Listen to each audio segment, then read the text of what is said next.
Hi B! So today, i-share ko sa inyo kung paano ko na-unlock yung remix reel ko in just one day lang.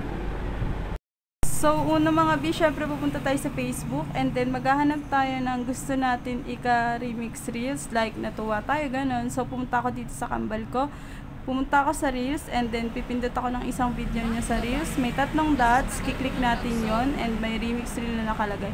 So pwede tayo gumamit ng back cam and front cam, so nasa atin yun mga B. And then pipindutin natin kung okay na tayo, gagayahin natin yung sinasabi niya, ganun. Nasa sa atin na yun or magre-react lang tayo. And bihira lang pala yung may mga remix reel B. Yung iba, availability meron sila sa reels, pero yung iba naman wala silang remix reels sa reels. So nasa atin pa rin yun. Kailangan natin maghanap mga B. So meron na talaga akong video na remix reel pero hindi ako madalas mag-post. So ayan, na-unlock ko na yung remix reels niyan. Sabi ko siya na-realize na halang tagal na pala hindi ko pa na-unlock tong remix reels ko. So nung gabi na yun, 3 beses ako magkakasunod na gumawa ng remix reels. Basic lang ganyan to.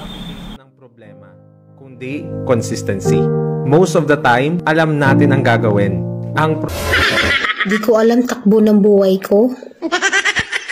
Kaya nilakad ko na lang. Sabi nila sa Amerika maganda daw. Kasi kahit mahirap ang buhay, hindi ko ram. So kaya ako naman na-unlock yung 1K and 2K views. Pumunta ako sa mga reels ko and then chinek ko kung ano doon yung malapit na makaabot ng 1K to 2K views. One day ko lang rin siya na-unlock mga B. So shinare ko siya gamit yung ibang Facebook ng mga family ko. Kaya naabot ko yung 1K and 2K views. Yun lang mga B, sana may natutunan kayo sa video na to and thank you for watching. Follow for more. Bye!